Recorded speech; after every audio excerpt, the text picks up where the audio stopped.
Hello guys, welcome back to my channel pharma jobs Telugu. Last వీడియోలో medical coding అంటే ఏంటో చూసాము. అలానే ఆల్ఫా న్యూమరికల్ కోడ్స్గా కన్వర్ట్ చేస్తాం కదండి బుక్స్ యూస్ చేసి. ఆ books ICD-10, CPT and HCPCS అనమాట. ఈరోజు అయితే ICD-10 అయితే చూద్దాము మన వీడియోలో.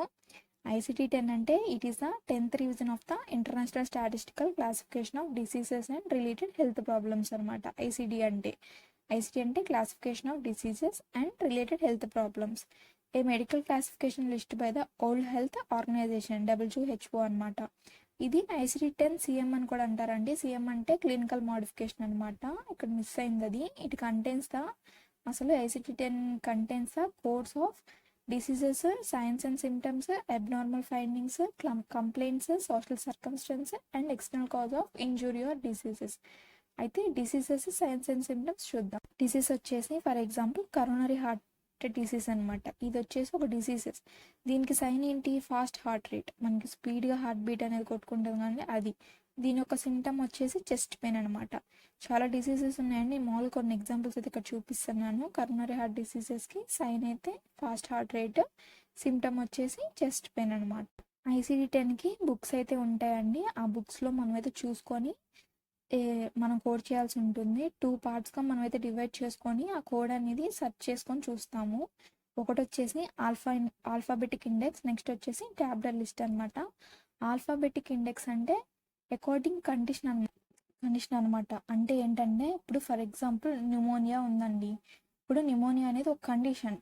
మనకి పేషెంట్ వచ్చినాడు, మనం చూసినాం కండిషన్ అని వచ్చేసి న్యూమోనియా అనుకున్నాం. ఇప్పుడు ఆ న్యూమోనియాని మనం కోడ్ చేసేసాం. కానీ ఆ కోడ్ చేసింది మనం కన్ఫర్మ్ చేసుకోవాలిగా, అసలు అది న్యూమోనియా అనేది మనం కోడ్ చేసాం, అకార్డింగ్ కండిషన్ అయితే కోడ్ చేసేసినాం. కానీ ట్యాబ్లెట్ లిస్ట్లోకి వెళ్ళేసి కోడ్ అనేది కన్ఫర్మ్ చేసుకోవడమే ట్యాబ్లెట్ లిస్ట్ అండ్ ఆల్ఫాబెటిక్. ఈ కోడ్స్ అనేది కన్సిస్ట్ ఆఫ్ 3 to 7 క్యారెక్టర్స్ అనమాట. 3 నుంచి 7 క్యారెక్టర్స్ అయితే ఉంటాయి.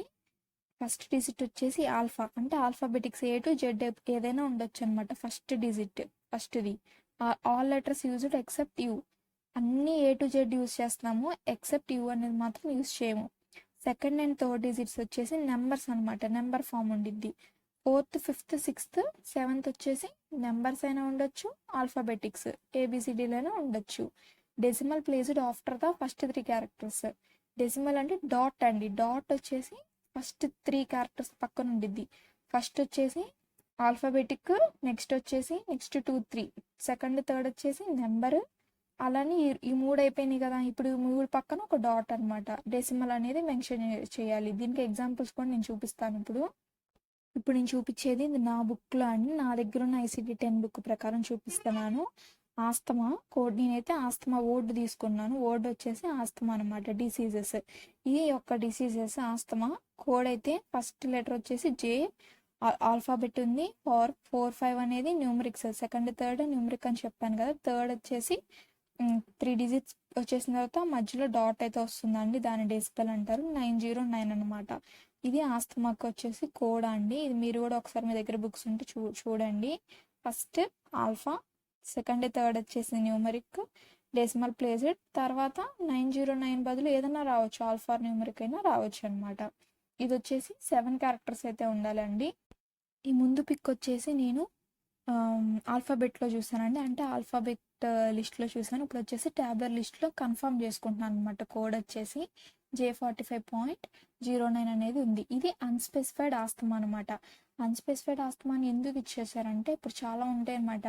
Moderate asthma, mild asthma, severe asthma అట్లా ఉంటాయి. సో ఇవి మెన్షన్ చేయలేదు కదా, జస్ట్ ఆస్తమా అని మెన్షన్ చేసేసారు. అలాంటప్పుడు మనం అన్స్పెసిఫైడ్ అనేసి మనం కోడ్ అయితే చేయొచ్చు. ఇప్పుడు పెయిన్ ఉందనుకోండి, హ్యాండ్ పెయిన్ అన్నారు. హ్యాండ్ పెయిన్లో లెఫ్ట్ ఉండొచ్చు, రైట్ ఉండొచ్చు. నీ ప్రాబ్లం ఉంది, రైట్ నీయా లెఫ్ట్ నీయా పెయిన్. సో అలాగా ఏం మెన్షన్ చేయలేదు, పెయిన్ ప్రాబ్లం అలా అన్నప్పుడు మనం ఇంకా అన్స్పెసిఫైడ్ పెట్టేసి ఇంకా అలా కోడ్ అయితే చేయాలన్నమాట. ఇప్పుడు చూపించింది వచ్చేసి డిసీజ్ ఎగ్జాంపుల్ అనమాట. నెక్స్ట్ వచ్చేసి సైన్ అండ్ సిమ్టమ్స్ ఎగ్జాంపుల్స్ చూద్దాము. ముందు ICD-10 అంటే మనకి డిసీజెస్, సైన్స్ అండ్ సిమ్టమ్స్ కాబట్టి సో నేను వాటికి తగ్గ ఎగ్జాంపుల్స్ అయితే చూపిస్తానండి. డిసీజెస్ చూసాం కదా. Sign and symptoms with defective diagnosis, DX అంటాం కదా, డయాగ్నోసిస్ అదనమాట. సిమ్టమ్ అంటే ఏంటంటే what the patient say to the doctor.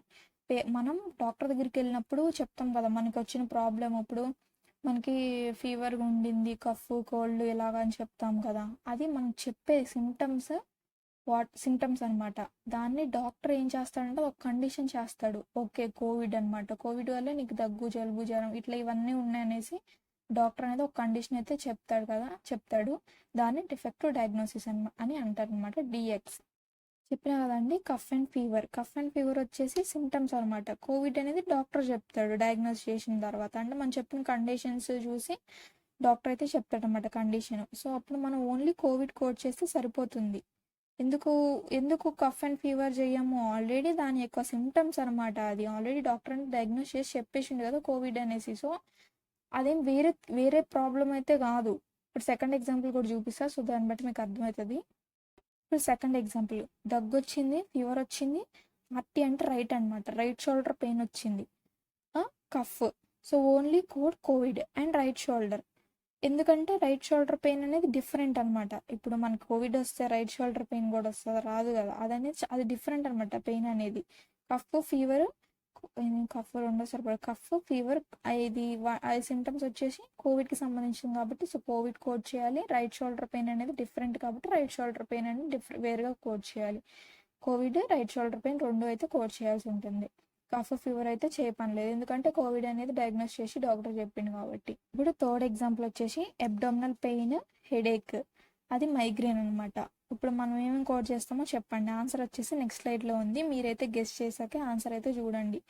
Headache అనేది దేనికి సంబంధించింది? Abdominal pain. రెండు సేమేనా? రెండు ఎట్లా కోడ్ చేస్తామో ఒకసారి చెప్పండి. మీరైతే గెస్ అయితే చేసి ఫస్ట్ కామెంట్ చేసిన తర్వాత సెకండ్ అయితే స్లైడ్ అయితే చూడండి. సో ఫస్ట్ అయితే మైగ్రేన్ కోడ్ చేయాలి, నెక్స్ట్ వచ్చేసి అబ్డామినల్ పెయిన్ అయితే కోడ్ చేయాలి. ఇక్కడ హెడేక్ ఎందుకు కోడ్ చేయట్లేదు? మనకి మైగ్రేన్ అనేది వన్ సైడ్ పెయిన్ అనమాట.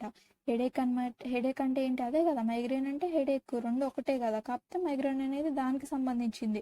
అబ్డామినల్ పెయిన్ ఏంటంటే పొట్టలో నొప్పి అనమాట. సో అది డిఫరెంట్, ఇది వేరు కోడ్ చేయాలి. సో హెడేక్ వదిలేసి, హెడేక్ అంటే మైగ్రేన్ కాబట్టి ఫస్ట్ మైగ్రేన్ అయితే కోడ్ చేసేసి నెక్స్ట్ వచ్చేసి అబ్డామినల్ పెయిన్ అయితే కోడ్ చేయాలి. అయితే నాకు తెలిసినంత వరకు నేను ICD-10 నాకు తెలిసినంత వరకు నేను చెప్పానండి. ఇది ఓన్లీ వర్డ్స్ ఫామ్లో ఉన్న ఎగ్జాంపుల్స్ మాత్రమే నేను చెప్పాను. చాలా ఉంటాయండి. ఇప్పుడు సెంటెన్సెస్ ఫామ్స్లో కూడా ఇస్తారు. ఆ సెంటెన్స్ ఎగ్జాంపుల్ కానీ మీకు కావాలంటే కామెంట్ అయితే చేయండి, అది కూడా సపరేట్ వీడియో అయితే చేస్తాను. నేను కానీ ఏమన్నా మిస్టేక్స్ చెప్పుంటే తెలిసిన వాళ్ళు ఎవరైనా ఉంటే కామెంట్ అయితే చేయండి అండి. సో నేను దాన్ని బట్టి అయితే నేర్చుకుంటాను. నెక్స్ట్ CPT అండ్ అలానే HCPS గురించి కూడా చెప్తాను. మన ఛానల్లో RCM and medical coding videos కూడా ఉన్నాయి, ఒకసారి అయితే చెక్ అయితే చేయండి. అలానే మీ ఫ్రెండ్స్కి కూడా షేర్ అయితే చేయండి, లైక్ చేయండి, షేర్ చేయండి.